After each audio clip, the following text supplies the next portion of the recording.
go. Celui-là, je peux rien faire, parce que comme il a +1 pour lancer les sorts, il a fait 13, même si je faisais double 6 et j'ai tapé le reporter, ça ne passait pas, donc dans tous les cas, le sort va enfin passer. Ça fait donc des 3 mortels. Pour chaque unité tuée, je pourrais mettre un loup. Et ça sera 2 ici.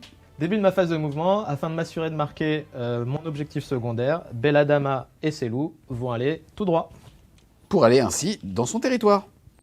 Fin de la phase de mouvement. On va aussi voir une règle justement des Soul Blight. Qu'est-ce que tu vas faire, mon petit Red Zep? Et ben, je vais essayer de faire revenir Kritza. La reine des rats? Non, le prince. Le prince. Le prince. Prince of What. C'est parti, c'est sur du combien? C'est sur du 4+. Il faut Donc, que tu avec moi, réussisses une fois ou tu pourras le faire à chaque phase? à chacune de mes phases de mouvement, je peux tenter de le refaire revenir. Excuse-moi, il a pas roulé. Il a pas roulé, c'est vrai. Allez, chacune. Moi je veux pas. Moi je veux pas. Je te le dis. Red Zep, excuse-moi. Ouais, tu, je sais. Tu ne reviendras pas. Mais non, toi à mais- 44, tu seras le bienvenu. On enchaîne avec la phase de combat. Ici, il n'y a pas eu de charge, donc ça va directement être à ces petits loups de pouvoir taper. 2 loups, dont le sergent loup. 5 attaques en 4+. Ils sont en compagnie scintillante, ça fait qu'ils ont -1 pour être touchés, ça fait que c'est sur du 5+. Et là, mon petit Red Zep, je continue d'être embarrassé. Bah écoute, moi aussi. Comme je suis en compagnie scintillante, je ne peux pile-in que de 1 pouce. Il y a donc 3 figurines qui vont pouvoir taper après le pile-in. Ils vont toucher sur du 3. Ils vont blesser sur du 4. Voilà comment on inflige des dégâts, monsieur. Sauvegarde à 5. Sauvegarde à 5. Ah, Voilà. perfect ma gueule. Voilà. Ça m'énerve, les gars, qui ont de la chance. Ouais, moi aussi. Moi aussi, ça m'énerve. Et ensuite, fin de la phase de déroute, tu vas pouvoir lancer les 10 zombies sur du... 5+. Eh oui, eh oui. Ce corps à corps sonne la fin de ton tour 3. Tu réussis néanmoins à avoir au moins 2 unités dans son territoire. Tu vas donc marquer 2 points, mettant le score à l'issue du round 3 à 17 pour l'order, à 8 pour la Pour la death.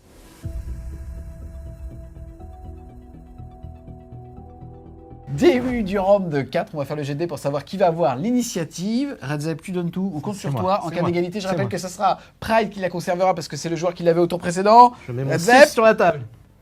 5, c'est bien. 2, c'est moins bien. C'est parti, début de ton tour 4.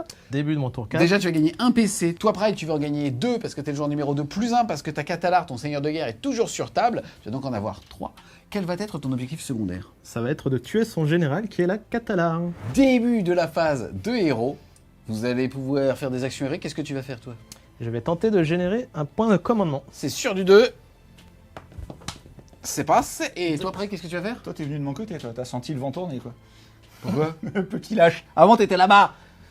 4+, je vais générer un CP et je vais la réussir. Je vais donc passer à 4 points de commandement.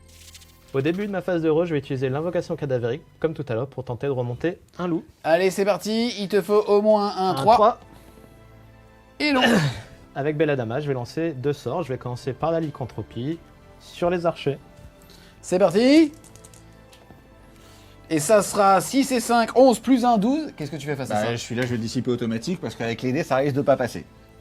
Donc le mec ne transpire jamais. Voilà. C'est con, mais je donne tout là. je suis au max. Ensuite, deuxième sort, qu'est-ce que tu vas faire maintenant? Et je vais comme on est dans le royaume de Gur, je vais me transformer en monstre pour essayer de tuer avec Belladama la Catalar et marquer un point de supplémentaire. C'est parti. Et ça fait 4 et 1, 5 plus 1, 6. Ça, paf, paf. Et tu as dissipé avec qui? Avec le dieu de la magie en personne qui lui aussi a +1 pour dissiper. Et non. Est-ce tout? Est-ce tout ce que tu as Tout, peut le faire dieu de la sur magie. C'est Nagash, le dieu de la magie. j'adore. Phase de mouvement, je vais avancer l'ensemble de mon armée vers le pack d'archers et la Catalar ainsi que ses loups.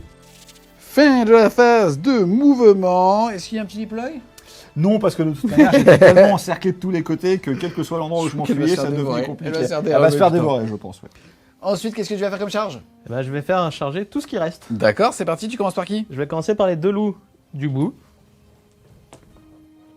Ça fait 5 et 2, 7. Paf. Ces loups-là. Ça, paf aussi. Belladama. Et les zombies. Ça, paf aussi.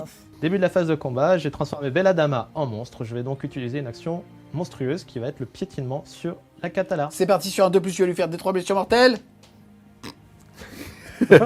Personne piétine ma Catalar. Vas-y, Ensuite, début de la phase de combat, qu'est-ce que tu vas activer en premier? Je vais activer les 3 loups pour essayer d'enlever quelques PV à la Catalar et je la finirai avec Belladama pour marquer mon point, pour m'assurer le point. A noter que je suis pris pour cible pour la première fois avec la Catalar. Je vais essayer de l'empêcher de marquer le plus de points possible. Je vais donc utiliser défense totale en utilisant un point de commandement du général sur elle-même. Donc tu as passé à sauvegarde à 5? Sauvegarde à 4, moi aussi. Oui, oui, oui, parce oui, que oui, elle, oui. elle a un voile, assez va 5.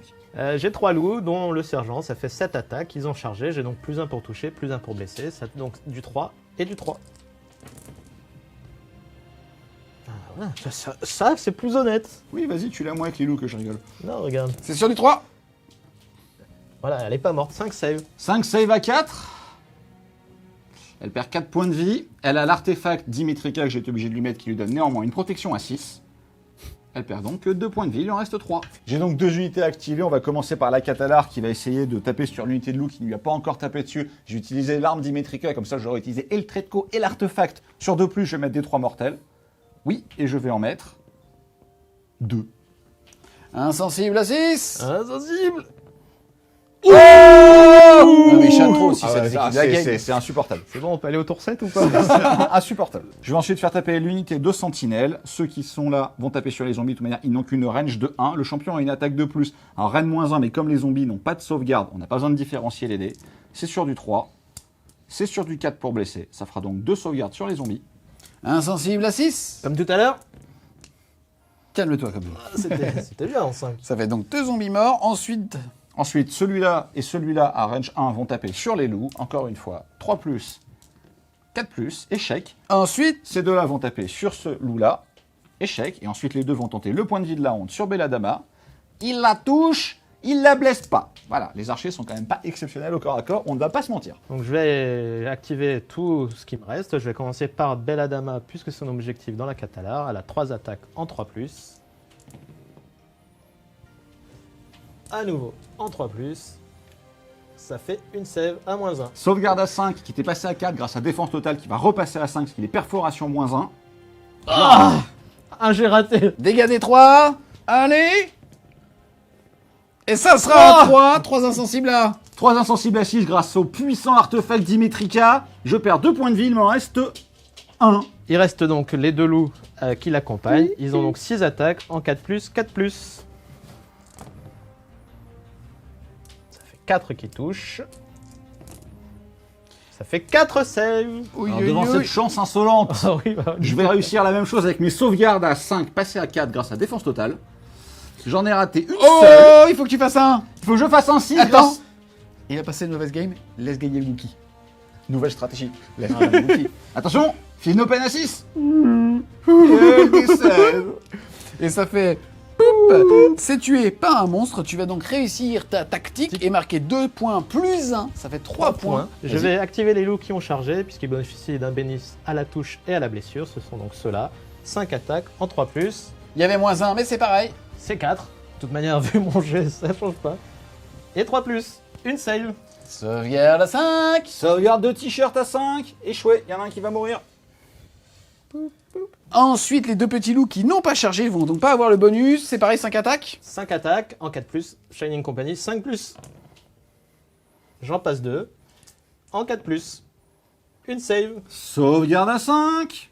Ça tank. Pour finir, il me reste les 8 zombies. Une attaque chacun. Et on cherche du 6. Sinon, c'est du 6, puisque de toute manière, avec sa Shining, c'est -1. Et ça fait 2 BM. 2 mortels. À la fin de la phase de combat, je viens donc de tuer 2 figurines. Sur 2 j'ai de 2+, je peux rajouter des zombies à mon unité.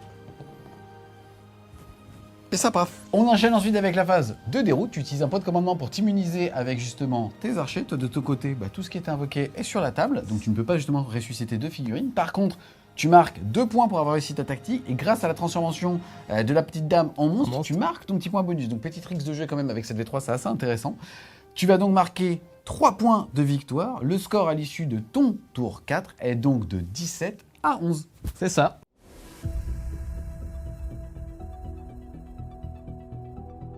Début de mon tour, je vais gagner un nouveau point de commandement, repassant à 3 parce que mon général est sur le champ de bataille. Ma tactique va être expansion agressive qui va me demander de contrôler 2 objectifs entièrement hors de mon territoire. Donc ce sera ces 2-là.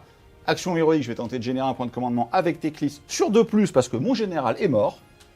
Je vais y arriver, je vais donc passer à 4 points de commandement. Je vais faire également un point de commandement avec Belladama. Sur un de plus. Et c'est bon. Au niveau des sorts, on vient de mesurer Teclis étant à plus de 30 pouces de Belladama, il va pouvoir passer ses sorts tranquillement. Le premier va être sa bulle de protection. Le deuxième va être sa téléportation pour venir se mettre ici. Et après, il va faire son gros blast. Teclis vient donc de faire son mouvement, il est arrivé à plus de 9 pouces des unités de zombies. Il va maintenant faire son sort signature pour essayer de faire une grosse AOE qui va faire mal à toutes les unités de Red Zep qui se sont bien gentiment regroupées. Je fais 10. C'est parti, il te faut un 10 parce que t'as plus 1. Et bon, c'est bon, ça tu passera sais pas avec ça le 2. Hein. On va donc commencer par les zombies qui vont subir une... C'est rien du tout. C'est rien. C'est rien, c'est rien. Ils vont donc rien avoir. Ensuite, Ensuite, le première unité de loup. D6. Et ça fera 3. 3, 6. Insensible 6. Ah non. Un mort et un PV. Ensuite, l'autre unité de loup. D3. Et ça fera 3. 3 insensibles à 6 avec eux. Et ben ça fait que 2 points de vie, soit un mort. Un mort. L'unité qui est là, 2-3 loups, qui a jamais voulu mourir. Cassé. Cassé. Ouh. Oh, D6. Et ça sera 5. C'est parti, insensible à 6. Et malheureusement pour toi, ça va te faire 2, 4, 5 points de vie, morts. soit 2 morts et un impève. Et ensuite, sur la petite Belladama, elle va en prendre des 6 6 aussi, et elle va en prendre 4. C'est parti, 4 insensibles à 6. Allez, 4, 6. Il n'y en a non. pas. Elle perd donc 4 points de vie. Il lui en reste 5. Ensuite, son dernier sort, ça va être de se lancer un Arcal Bolt sur lui-même, parce que clairement, il va aller charger Belladama pour la finir au corps à corps. Je vais tenter de le dispel. Et oui. Ensuite, les archers vont tenter d'allumer leurs armes. Ils vont réussir ce que Teclis est apporté. Ça fait donc 7 plus 1, 8. Je n'ai plus de dissipation. Les lanciers vont essayer de faire la même chose, et eux aussi vont réussir. Phase de mouvement, je vais utiliser un point de commandement pour être sûr de faire une course à 6 avec l'esprit de la montagne pour qu'il aille chercher le point qui est là-bas et être sûr de le garder. Eux vont simplement rester sur cet objectif-là. Teclis s'est téléporté, il va donc rester là pour tenter sa charge à 9. Et les lanciers vont essayer de revenir pour essayer de clean les zombies. Phase de tir, Belladama étant engagé avec l'unité de sentinelle, j'ai donc le droit de lui tirer dessus. Je vais lui faire 14 tirs, les 5 et les 6 seront des blessures mortelles. Sinon, comme elle est à courte portée, c'est-à-dire à moins de 18 pouces, c'est 3 plus pour toucher, 3 plus pour blesser, moins 1 en perforation. Il y a donc 5 blessures mortelles. Après, sinon, on se retrouve avec 4 touches qui blessent sur du 3. Tu as 3 sauvegardes, rien de moins 1 pour 1 dégât. C'est du 4, ça passe à 5. C'est parti, tu perds 2 PV que tu vas pouvoir annuler en plus des blessures mortelles sur du 6. Allez. Alors avant, je vais transférer sur le loup. C'est sur 3+. Ça fait 4. Ça fait donc tout ça d'insensible. Et Ça fait 2, 5 piles. 4, 5 points de Ça vie fait 5 malheureusement. piles. Ça fait 5 Oh piles. non, pas Belladama. Pour continuer la phase de tir, Teclis va utiliser son tir sur les unités de loup qui sont là. Je vais toucher sur du 2. Blessé pareil. Blessé sur du 2. Rennes -3, il n'a donc plus de sauvegarde. On va faire 2 dégâts. C'est parti, il a 2 dégâts, mais il lui reste un point de vie, il faut un double 6. Allez. On l'a fait tout à l'heure. Oh, dommage. Et ça fait donc Con. poup, tout près. Il reste donc qu'une unité de 1. Phase de charge, on va déclarer la première charge, celle avec Teclis, c'est donc une charge à 9. Je vais utiliser un point de commandement pour la relancer. Et je vais la réussir. Ensuite, on va également charger avec les Warden, qui vont réussir. Une jolie charge à 11. Fin de la phase de charge, je peux toujours pas le piétiner parce qu'il est en chasseur des terres sauvages. On va donc directement rentrer dans la phase de corps à corps. Je vais activer d'abord Teclis qui va se lancer un ordre pour se donner plus 1 pour toucher. Puis ensuite, les Warden. C'est parti pour le petit Teclis. On va commencer par son Sphinx qui touche à 3, donc il touche à 2. Il a un prénom quand même. Il s'appelle Sélénar. Mais je l'appelle pas parce qu'il a raté une attaque. Je suis pas content. Il a raté 2 G pour blesser. Tu as donc 6 insensibles à 6. Ici, ça fait dégâts 6. Il n'y a plus de personnage. Il n'est pas entièrement à 12 pouces de la petite fosse qui est juste ici, Warhammer. Et ça va donc faire 6 morts. Ensuite, le petit Teclis avec sa belle épée qu'un Juju m'a tordue. Ça va donc faire 2 attaques en. Il touche à 4, il touche à 3 parce qu'il est en attaque totale. Il blesse sur du 2 parce que c'est une jolie arme magique. Il met -3 en reine, mais de toute manière, les zombies n'ont pas de sauvegarde. Pour des 3 dégâts, il va faire 2 PV. Et ça fait 2 morts. Poup, poup. Ensuite, on va pas jeter les dés, mais les lanciers qui vont balancer quelque chose comme 2, 4, 6, 8, 10, 12, 14 attaques, plus le chef. Bon, bah, concrètement, vont tuer les 2 petits zombies. Et par contre, toi, tu vas pouvoir taper avec ton chien. C'est parti. C'est le sergent. Ouh, putain. 3 attaques. 4+. En Shining. 5+. Il y en a une. 4+. Ah, voilà. Il partira pas tout seul. J'ai raté ma sauvegarde, mais comme Teclis est arrivé, ils sont à portée de Laisse-lui Laura. ça, putain, laisse-lui ça. Et je perds un gars. Oh. Ah oui. C'est parti. Ensuite, les archers, il y en a 3 qui vont pouvoir taper ce pauvre petit loup. Ce pauvre petit loup, c'est 100% de l'armée de mon adversaire. Donc, il est important de le tuer. Ça va blesser sur du 4. Ah non! Tu as une sauvegarde. Sauvegarde à 5. Sauvegarde à 5. Et voilà. Voilà. On se retrouve les Wargamers à l'issue de cette partie avec un gros score puisque, encore une fois, beaucoup de craquages, je pense, relativement négatif dans ton cul, surtout avec des protections à 6, des petites protections à 5 grâce à ton attaque. Il peut souvent te rester un PV réinvoqué, que ce soit des unités entières ou justement booster les effectifs de certaines unités. Ouais. Et toi, Pride, avec une liste finalement où on met plus tant de choses que ça au niveau des luminettes, c'est quand même assez intéressant de voir que ça continue de faire des choses. Maintenant, c'est absolument pas permissif. C'est-à-dire que la moindre chose qui t'aura impacté, ton unité justement d'archer, t'aurais clean une énorme partie de ta ressource justement d'attrition. Je commence par toi, qu'est-ce que t'as pensé de la game ? Il y a des fois où tu joues bien et les dés te disent non, il faut aussi reconnaître quand c'est l'inverse. Le plan de jeu était assez simple, c'est-à-dire j'essaie de laisser passer le premier tour et je prends la table après. J'ai eu une chance extraordinaire sur l'ensemble de la partie. J'ai fait des jets à 11 et 12, j'ai rentré toutes les charges à 10. C'est clairement ça qui me fait gagner. Je dois pas tuer le seigneur forcément vampire au premier tour. Oreillette qui arrête le jeu et qui vend son armée de Soulblight. Ah je l'arrache parce qu'elle est très jolie. Pas cher. J'ai réussi toutes les charges. Les dés avec, je vends les dés même s'ils sont pas moi, je vends. J'ai gagné les 2 premières initiatives. Il rate quasiment toutes ses charges au premier tour. Le Seigneur Vampire ne m'impacte pas, ce qui veut dire que les Wardens qui devaient mourir au premier tour sont encore là au 5e. Et mine de rien, font beaucoup de boulot parce qu'ils gèrent les invocations, ce genre de choses. Voilà. Grosse chatte aussi au niveau des mortels que tu lui as mis à lui. Pour 13, c'était fou. Hein. Énormément de chattes sur l'ensemble de la game. Donc clairement, c'est ça qui fait basculer en ma faveur. J'étais pas confiant au début parce que peu d'unités. Après, effectivement, quand elles font tous une fois et demie ce qu'elle doit faire en temps normal, même Teclis là il a été monstrueux. À partir du moment où le dragon zombie était sorti et que les Blood Knights ont été un peu enfermés par l'esprit de la montagne sur mon flanc droit, je savais que Teclis plus personne ne pouvait le gérer, il s'est baladé à travers toute la table. Encore une fois on connaît sa fiabilité extraordinaire en lancement de sort, en dissipation, enfin je pense que est-ce qu'il n'est pas trop cher à plus de 700 points ? Quand sur des parties comme ça, non. Après je pense qu'en compétitif pur, quand tu le rentres, clairement t'as moins de choses à côté. C'est-à-dire qu'au début j'ai fait la liste, je voulais jouer un esprit de la montagne standard, pas Valinor, ce qui m'avait déçu la dernière fois. Les deux, c'est plus de 1000 points. Déjà, tu te dis, je vais quand même essayer de rentrer un pack d'archers, t'as quasiment plus de points. Voilà. Mais clairement, ça s'est joué sur la chance. Ça m'arrive des fois de faire des craquages négatifs ici. Bon, là, je profite, je savoure. De ton côté, toi, t'es venu avec justement les nouveaux Soulblight. Qu'est-ce que t'as pensé de la game ? Encore une fois, peut-être un petit peu de frustration sur certains GD. Tu as eu une belle initiative et tu as montré un beau move aussi qui permet justement de transformer, comme on est dans le justement du royaume de Gur, avec un petit sort, un sorcier en monstre et ainsi aller grappiller un petit point de plus sur un secondaire, c'est quand même intéressant. Ouais, non, mais déjà, je voudrais commencer par vous remercier pour l'invite, pour la game. Même si, bon, on a peut-être pas vraiment tourné comme... Tu me remercies, moi, pas tellement Pride. Ouais, mais oui, ouais. En plus, je le ramène, tu vois. J'ai toute la route. Non, mais c'était super sympa. Le décor, le studio est super. Après, l'armée, bon, elle s'est pas trop vue, mais je trouve qu'elle est vraiment intéressante dans cette V3. On peut faire beaucoup de choses, autant avec les personnages que les lignes. Là, j'ai voulu jouer différentes lignes. Les zombies, les loups pour la mobilité, les Blue Knights. On rappelle que vous jouez sans doublette, c'est ça aussi qui est intéressant, vous avez fait des belles listes White Dwarf, et c'est là où c'est rigolo, c'est qu'on sent que les Soulblight, ils s'épanouissent vachement justement par leur diversité. Ouais, et puis beaucoup de héros qui font beaucoup de choses différentes. J'avais un peu de magie avec Belladama, le Nécro, j'avais des personnages de corps à corps, un monstre important.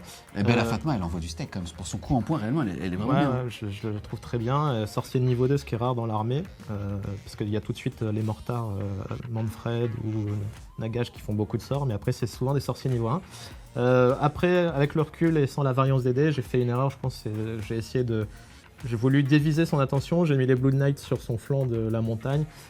Peut-être que j'aurais dû concentrer avec le dragon, ça aurait amené une protection dragon, peut-être pour éviter la charge, voilà. Mais sinon, très bonne partie, très bon scénario, voilà, c'était quand même c'était super cool quand même. Écoute, merci à toi mon petit Red Zep. Pareil le mot de la fin ?